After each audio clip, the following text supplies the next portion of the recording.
And now, ladies and gentlemen, it is my pleasure to introduce to you our keynote speaker.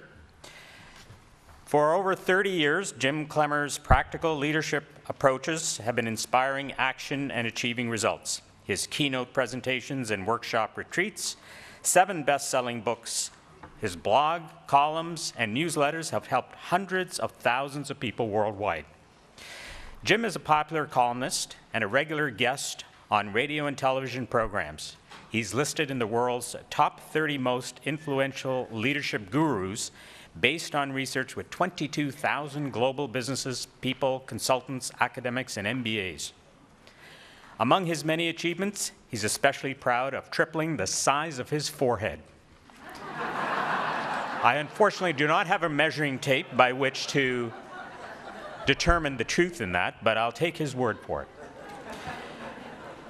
Jim lives in Kitchener, Ontario, home of RIM, but that's good. With his wife, Heather, they have 3 adult children, Christopher, Jennifer, and Vanessa. And one of his goals on his many business trips is to have as much fun as his family thinks he is having. Would you please welcome Jim Clemmer.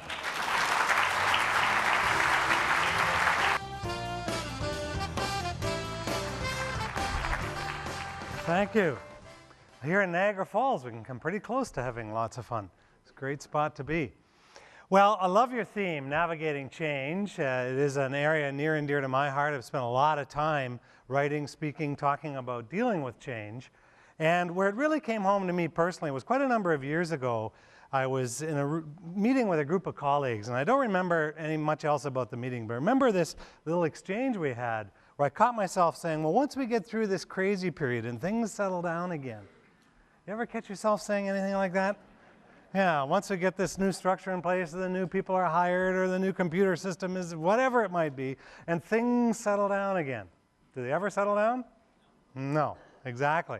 And that's what I remember from that conversation, is the light bulbs kind of went on.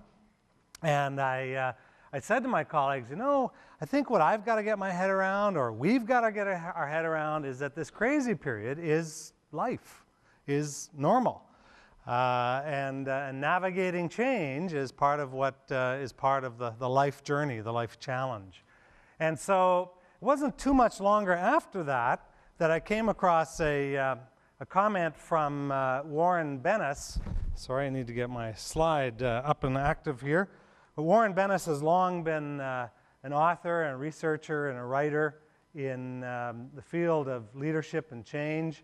Certainly someone that I've admired, and he said some very nice things about one of my more recent books on leadership. So clearly the man's brilliant, so quoting him even more now. But he's a long time been in this field, and years ago, this was actually back around the time of that conversation, so it was quite a few years ago, he made this observation that we're living in a period of lots of volatility and ambiguity, complexity, and this was way back before 9/11 and before lots of the changes we've seen in the last 15, 20 years. And then he quotes one executive of one organization as saying, if you're not confused, you don't know what's going on. How many people here know what's going on? There's a few of us can say we know what's going on, because it can get very, very confusing. So we're going to talk a little bit about what are some of the options that we have when we're navigating change, and how can we lead, follow, or wallow, which is what I see as some of the core kinds of options. And we'll touch a little bit on the high-performance balance that is really trying to help us stay much more in leadership mode or navigating our way through all of this. Well, and just so that nobody at the back freaks out, this is intentionally a blank slide, so we don't have anybody think, well, so we lost the video feed. A couple of years ago, I ran into someone at I live in the center of the universe, which of course is where RIM is, and Kitchener. Talk about change. There's an organization that's having some challenges with change these days. But I ran into someone locally at the local mall, a little plaza, Pioneer Plaza, for those of you here in Kitchener-Waterloo. It's a part of town I live in. And when I ran into him, I kind of remembered why I hadn't seen him for a while. And I said, hey, Phil, how's it going? And he said, same crap, different day. Well, how do you argue with that? Because, of course, if we're walking around with our crap glasses on, looking for all that's wrong, the world is full of it. There's certainly lots of unfairness, injustice, and lots of problems throughout our world. Now, Phil was the kind of guy that probably had a closet full of those inspiring T-shirts like, I believe gravity is a myth, the world just sucks, or life's a bitch and then you die, you know, those really inspiring kinds of words of wisdom. But that was Phil. And so it's really, for me, a reminder that life is very much what we make it and how we look at it, and we can really say it's an optical illusion. In fact, the whole field of quantum physics, quantum mechanics, which is a fascinating area, I understand very little about it because I'm certainly not a scientist, but it's helping us to realize that there's a whole lot about our world we don't understand, and that our perceptions and what we look for is what we tend to find and what we see. And there's still a lot that we're still trying to learn how to look for. So we took that idea of crap glasses and kind of changed it a little bit. Those of you, the early birds who are here and got the copies of Growing at the Speed of Change, will see that in that book is where we played with this acronym a little bit more. And we talk about it as can't readily absorb positivity is maybe one way of looking at that. Because someone like Phil would look at someone who, and this morning we've already heard about hope and bringing hope, and leaders are dealers in hope. That's a big part of what leadership is. Napoleon Bonaparte said that a long time ago. And certainly when you look at a lot of the research, I'm going to talk about research, more recent research on emotional intelligence and on optimism and pessimism. There's just an overwhelming now mountain of evidence that it's hopefulness and a sense of possibilities for the future that's a big part of what strong leadership is and what leading is. And so when we look at that, and it's so easy to put on those glasses and to look at what's not there and to frame things maybe in the negative. Now here's a typical optical illusion. Maybe you've seen something like this. Two dots. They're actually the very same size, but they look different. What makes them look different in size? The outside, sure. How they're framed. So maybe you've had the experience of taking a photo or a painting and deciding what framing or matting to put around it.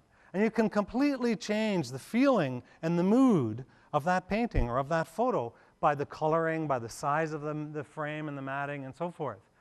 And so someone like Phil would look at somebody who's trying to be hopeful and say, get real. You're not living in the real world. Right? That's not reality. Let me get your head out of the clouds and give you a dose of reality. Well, of course, what Phil's really saying is, here, put these crap glasses on.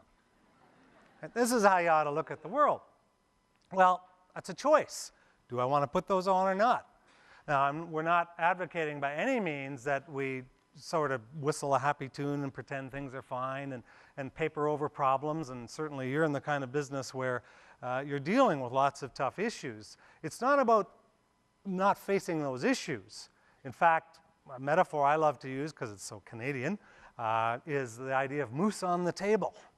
That oftentimes it's like elephant in the room or 800-pound gorilla. There's this issue, whether it's in a family or whether it's in a workplace, that we sometimes avoid. We don't talk to it. And so we're not advocating that at all. We need to deal with issues directly and squarely and courageously. But it's about how we frame them, how we look at them. So for example, here's a, let's go back a second. Here's another optical illusion. What do you see? What do you see? We're going to get debates going on here. Rabbit. Some of you see a rabbit. See anything else? A duck. Some of you see a duck. Sure. Well, it depends what you're looking for, of course. But if you look at that picture, and off to the left is the bill of a duck. So you have the eyes, the eye of the duck. But that, what looks like the bill of the duck, could also be the ears of a rabbit that's looking in the opposite direction. So it depends what it is that we're looking for. Now, of course, which one's reality? Yeah, exactly. There you go. You tell me. Whichever one we're looking for is reality, sure. And if you look hard enough and long enough, you can probably see other creatures or other people in there. There's probably even more. So there's been a fair bit of look at optimism and pessimism over the last number of years. And in fact, a researcher in this area who's just put together a tremendous body of work is Martin Seligman at the University of Pennsylvania. He's written quite a number of books. I highly recommend a number of them. His most recent one is called Flourish, excellent book. His earlier one was called Authentic Happiness, which is the website I'd recommend that you go to, called AuthenticHappiness.com. He's got a number of the tools and instruments that they've developed over the years for framing, for how we look at things, and for this kind of discussion.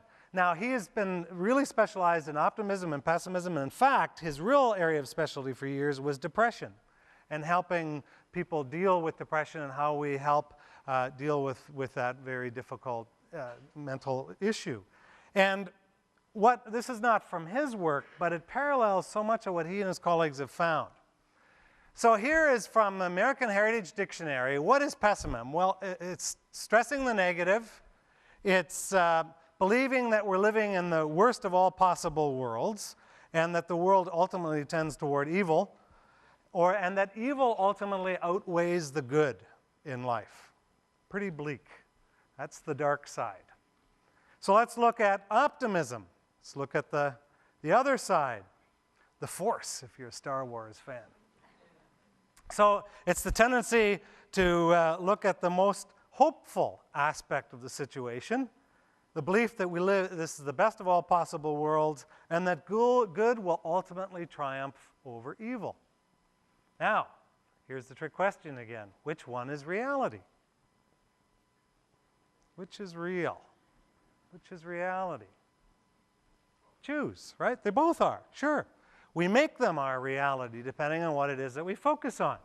So I think of a range of reality here that has pessimism and optimism, and the glasses that we wear depends on what we see and where we are on this range of reality. If you go to Seligman's work and his website, it's all about framing and something called explanatory style, but it's the way we explain events in our lives, good events and bad events, that determines the kind of glasses we're wearing. And so here's just examples that I've put in of both sides of both ends of the range. So what are we tuned into? Are we seeing hopeful help? What are we seeing in other people? This is an interesting one. One of my favorite little stories I picked up and put in her books, Growing the Distance, was the story of the little girl that was out riding in the car with her mother one day. She said to her mother, "Mommy, where are all the stupid jerks and idiots today?" And her mother said, "Well, they only come out when your father's driving."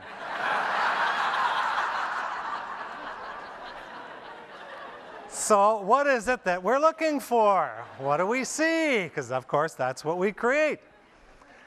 So there's an interesting research on luck that's been a book called The Luck Factor. Richard Wiseman in the UK, a psychologist, spent years studying the nature of good and bad luck. First of all, he wondered, well, is it possible that people that seem to just be lucky win more lotteries? And the answer is no, that's pure random chance. But is it possible that some people just seem to get more lucky breaks coming their way and others don't? And what are those patterns that we can learn? And he found very distinct patterns. And then he actually started what he called Luck School, which is to help people change their luck through changing the framework, and a number of other pieces were part of that. So as we look at lead, follow, or wallow, it's really about what is our, how do we view leading and leadership? Because the way I've long believed that leadership works is that it's what we do, not necessarily who we are. We can be in positions or leadership roles, but sometimes, and I do a lot of work in the corporate sector, organizations, a lot of work with governments and groups, where you work with leadership teams who sometimes aren't really leaders. They're followers or even worse, wallowers, and having them even recognize their own behavior is often the first part of the challenge. Other cases, you have people in leadership roles that are really managers, bureaucrats, technicians, sometimes even supervisors, but you don't necessarily always see leadership. The opposite is also true.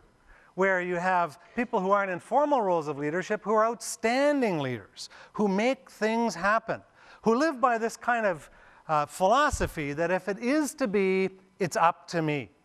To just kind of sit around and say, well, if only they would get their act together, if only the ministry would, or if only, and pointing to all these other things. But the leaders are the ones that get on with it. Say, okay, well, that would be great, and we want that to happen, but in the meantime, let's go make it happen. Let's go do what we need to do here and move forward. So you see in your handout, there's a chart that I'll just briefly talk with you about here that looks at the lead, follow, or wallow choices that we have. And the center of the chart is that bell curve where when a change occurs, or when you're struggling with how to navigate through change, or we get a big setback or a problem or an issue, there's a tendency for many people to kind of sit back and wait. Well, where is this going to go? What does this look like? What's going to happen here? And sometimes that can be wise, particularly if we're at least remaining hopeful. We might be skeptical, and skepticism can be healthy, can be good. I'm not quite sure, I need more proof, I need to understand, that can all be very good. I don't want to do anything until I really do understand it. But the dangerous part is sliding down into cynicism. And maybe you know some people in your life who perhaps have had lots of experiences and knocks in their life who have still remained fairly hopeful. Maybe more skeptical as experience has built up for them. But the real, I think, sad situations are where we start to become cynical. Oh, here we go again. More of this kind of crap. Every time we turn around, got to deal with more of this kind of stuff. And it's not just in my workplace, it's at home, and we tend to fall into what Seligman and his colleagues call the trap of the 3 Ps, where we make it permanent, pervasive, and personal.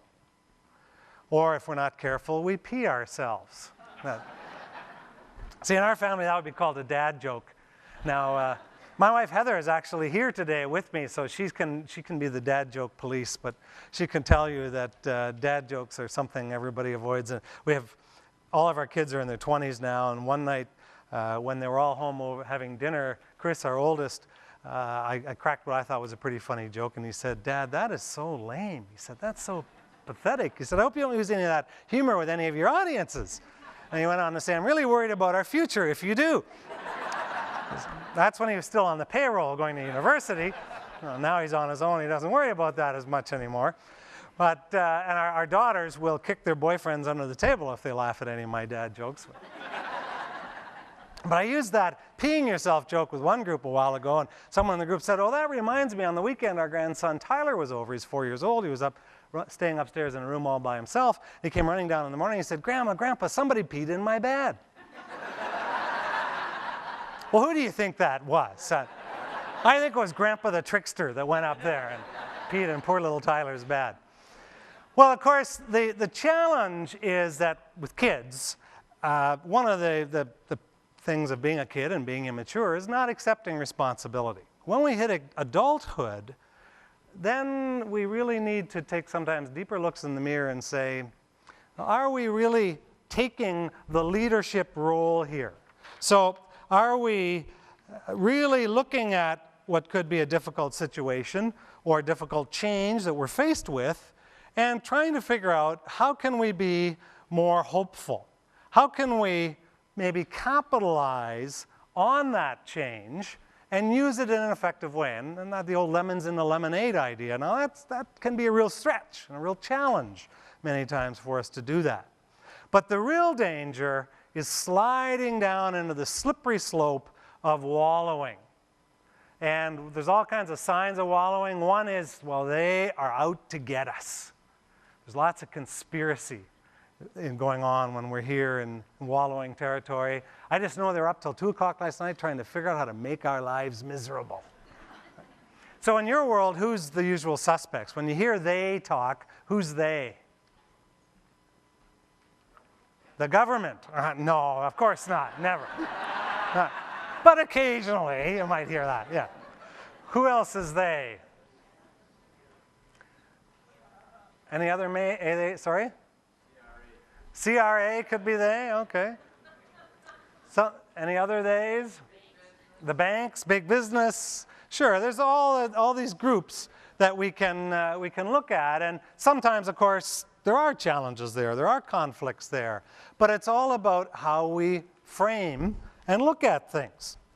And so what I love is this definition of wallowing that when I was writing that book I came across from Wiktionary. It's rolling around in muck and mire, and I was raised on a farm near Newton, Ontario. My wife Heather grew up in the much bigger metropolis of Millbank. It was 4 times the size of Newton, just down the road. It's in Perth County. Went to high school in Listowel. Stratford is at the other end of Perth County, so you get kind of an idea of where that is. So I guess maybe because of my farming background, I kind of look at this and say, yeah, that's kind of like the pigs like to wallow around and that kind of stuff. But here's an interesting perspective on wallowing from The Simpsons. With Smithers out of the picture, I was free to wallow in my own crapulence. And, interesting perspective on wallowing. So it can be a pretty deadly place. And in fact, when we're deep into wallowing, we're often spending a lot of time in pity city. Maybe you know some people that spend lots of time, especially again when change, or here we go again, or why are they always doing this to us? How come things can't just stay the way they are, et cetera, and maybe ride on the good old bitter bus. You know, some people like to take rides on the bitter bus. Someone in a group recently said, oh, that's the BMW bus. The BMW bus, that's the bitch, moan, and whine bus. I guess it's a classier ride that's gonna take you down Helpless Highway, past Whining Way, through Frown Town, Dead End Drive, Pessimism Place, all the way into Pity City. Those are a few dad jokes that slipped in there. So where there's no hope, there's no way, they'll never go for it. We tried that once, forget about it. The government doesn't listen, business doesn't listen, men, women, we can start to just take all kinds of groups and paint them with the same kind of brush. It's a dead end, we may as well just give up, forget about it, stop trying altogether. So here's what I find, the 2 main parts to this discussion. Step number 1 is recognizing the glasses we're wearing. And that, on the surface, seems simple, but it's incredibly difficult, I've come to learn, because it's so easy to slide down into wallowing. So let's just, for a quick minute, think about what does leading look like? So when you're wearing the glasses of leading, especially during times of difficult, tough change, what are you doing? What are you thinking? What are you saying? What's happening when you're leading? You're getting, sorry? Forget it? Okay, as in forget negative things? You forget leading, okay. So you'd rather be in Pity City, is that? Yeah, okay, well, it is a choice. Sorry? Feeling confident, okay, thank you. What else is part of leading? Vision, yes. Possibilities, taking action, sure. When we're following, now sometimes that might be a good thing, hold back a little bit. What are we doing when we're following? Resting maybe? No, oh, sorry, trusting? Yeah, okay. Sorry, you're neutral, watching, maybe learning, waiting. Sure, all of that might be a wise thing to be doing. It could be, though, that if we're slipping down for more dangerously, maybe we're procrastinating, maybe we're putting off, maybe we're not bothering, and now we slide down into wallowing. So when we're wallowing and having a good old pity party in Pity City, what are we doing? Crying, maybe? Complaining? Maybe not doing anything. One group I worked with a while ago talked about malicious compliance, which is an interesting perspective. Malicious compliance. So now, of course, this is not to argue against the need. We all have need. Part of being human, it could be part of the grieving process, or it could be part of just accepting and dealing with big change in our lives. We have need to sometimes take therapeutic visits to Pity City. You agree? There's times when we need to do that. But the more conscious we are about that, for example, one group that we were working with was going through this kind of trying to reshift and change their thinking and change the culture of their organization.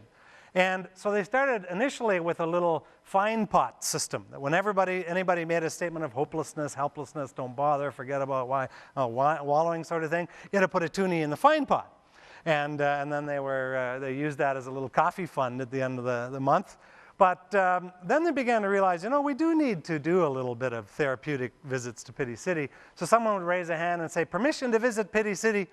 And someone else might say, okay, you got 2 minutes or 5 minutes, or let's take a pity break right now.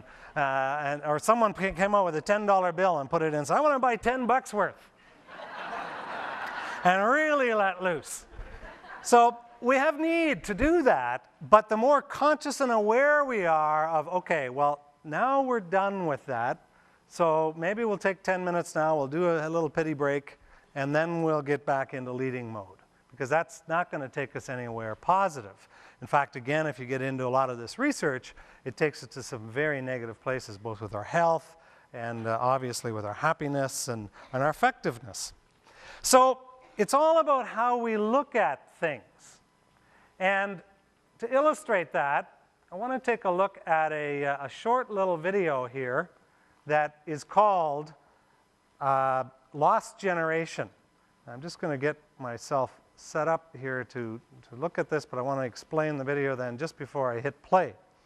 Okay, so Lost Generation was sponsored by the American Association of Retired Persons and AARP, and they were asking 20-year-olds to project what they saw for themselves at age 50 and 30 years from now. What's the future they saw? What did they see for themselves? And so the winning entry, which you'll hear narrated here in a moment, very cleverly uses a palindrome. A palindrome, I've come to learn, I didn't realize till I saw this and looked it up a bit more, is where you read words in one direction and they mean one thing. You turn around and read the reverse, which is what you'll see, and it means exactly the opposite. So let's take a look at this clever little 2-minute video.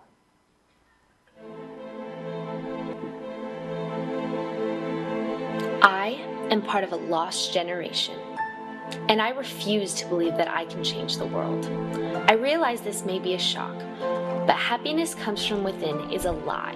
Money will make me happy. So in 30 years, I will tell my children they are not the most important thing in my life. My employer will know that I have my priorities straight because work is more important than family. I tell you this, once upon a time, families stayed together, but this will not be true in my era. This is a quick fix society. Experts tell me 30 years from now, I will be celebrating the 10th anniversary of my divorce.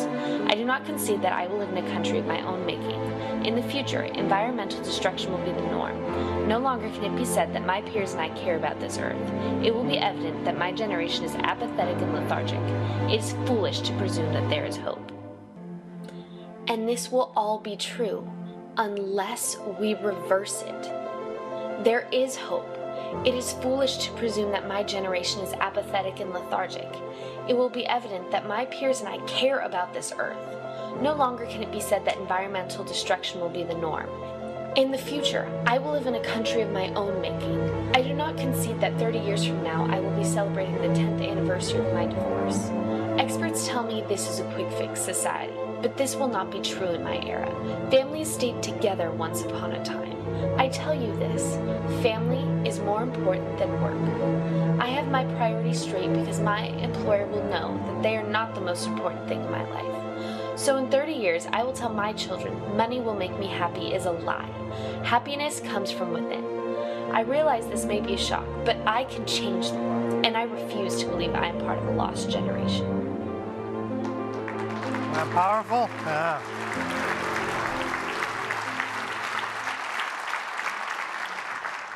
Very powerful. And now, which does bring up the point, if you'd like a connection to that video, the very last page of the handout that you have is where I'll do a follow-up email from our short little presentation here, and I can connect you to the video and to some other articles and materials if what I've covered starts to make some sense and you want to get a little bit further in it, to it. And so just complete that. And at the very back of the room, which is where I'll also flip over to the last page, Heather is sitting as you're leaving the door. You can leave this form with her, Or if you're also interested in looking at other books, some of you were given the Growing at the Speed of Change when you came in. If you'd like to pick up a copy of that or others, then you see the pricing and the way that that's all put together there for you. So the key question becomes for us, I said that there were two parts to this. The first part is recognizing the glasses that we're wearing, whether it's individually or collectively, because I do a lot of work in the area of culture and culture development. In fact, I have a webcast, a free webcast coming up on November 4th that you're welcome to. Again, if you sign up for that, I can send you details on it. But it's all about culture and leading a peak performance culture. And so these frameworks are at the individual level, they're at the team level, they're at the organizational level. In fact, earlier this week, the Saskatchewan government is doing some really fascinating work. We're working with all the deputy ministers and a group of ADMs around changing the culture of government, getting government to look at many of these soft issues and how we can revitalize the public service and so forth. But so this framework, and I remember one of the deputies said at the end of our whole discussion that the lead, follow, wallow is so critical in terms of the culture of our organizations. Are we building organizations of leaders or organizations where we allow people to just spend a whole bunch of time wallowing and looking at all that's wrong, rather than what do we want it to be? Where do we want it to go? How do we move this forward? So it's recognizing the glasses we're wearing, and then it's looking at how do I keep myself in leading mode? And starting to really think about what helps me reframe or put on those glasses, because that's absolutely vital to think through and look at that in more depth. And what can I do to help my team members, my colleagues, also spend more time? And it may just be recognizing it. Sometimes just having some of this language is useful. Some of the groups we've worked with now, they bring in the language and somebody's, oh, I hear the bus pulling up outside. Sounds like there's some real wallowing going on here. Or, hey, do we need a little bit of a pity party break right now? And so again, it's just helping people recognize, yeah, we need to do some of that, but let's not stay there. That is so poisonous, so deadly to stay in that place of cynicism and negativity and no possibility. So I would conclude by saying that the catalytic skill, the critical skill that I would certainly argue when we talk about navigating change is the skill that really makes a huge difference. In fact, here's a bit of the research. There's some of this in the handout that you have, a little bit further back around emotional intelligence. But this skill is 2 to 4 times more important than technical or analytical skills. It's 90% of our believability and our credibility. It's up to 4 times more important than IQ and PhD and Nobel Prize winning scientists. Now these are all studies. This is not just numbers out of the thin air. These are based on lots of different studies. It can decrease heart attacks, strokes, cancer, depression. There's a growing mountain of evidence now showing that how we think, the mind-body connection, and the frameworks that we bring, and the pessimism or cynicism that we live our life by, the glasses that we wear, affects our health quite dramatically. It affects such as things like longevity. It boosts happiness and fulfillment, obviously. So what is the skill? Well, it's what we've been talking about, the soft skills of leadership that really produce quite tangible, hard results. So it's things like emotional intelligence. Your handout, again, has more information on that. There's a website referred to in the handout by the Emotional Intelligence Consortium, where you can get lots more information.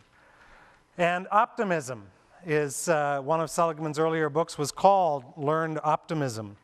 And it's a very key component of all of this.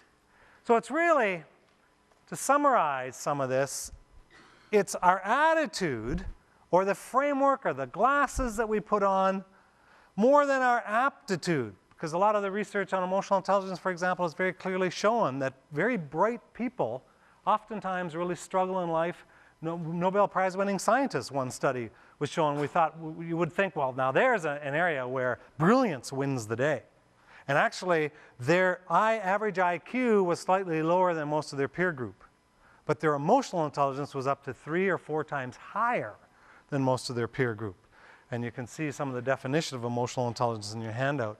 So it's our attitude more than our aptitude that determines our altitude.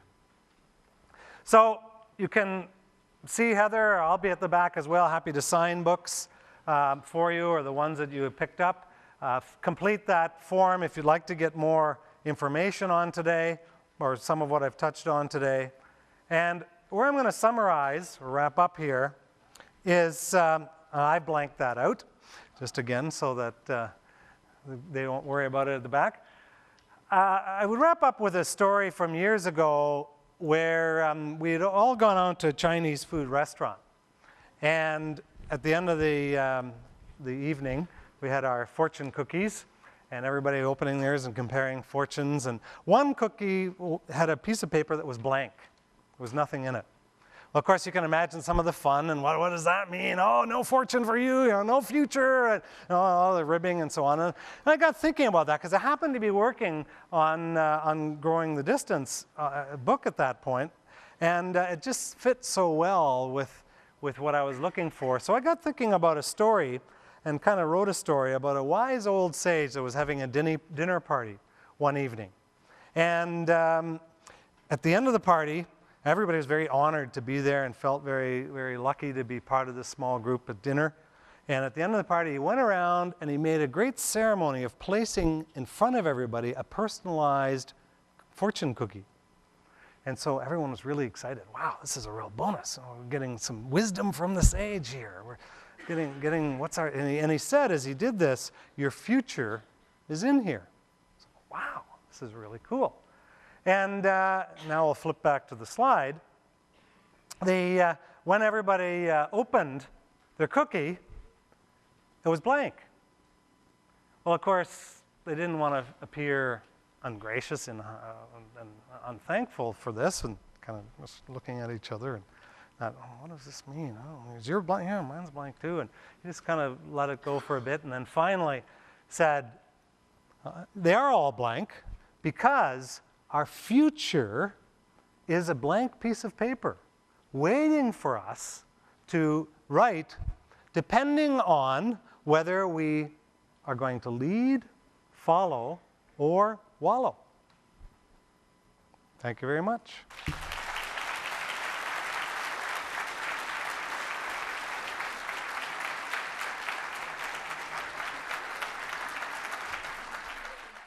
Thanks very much, Jim.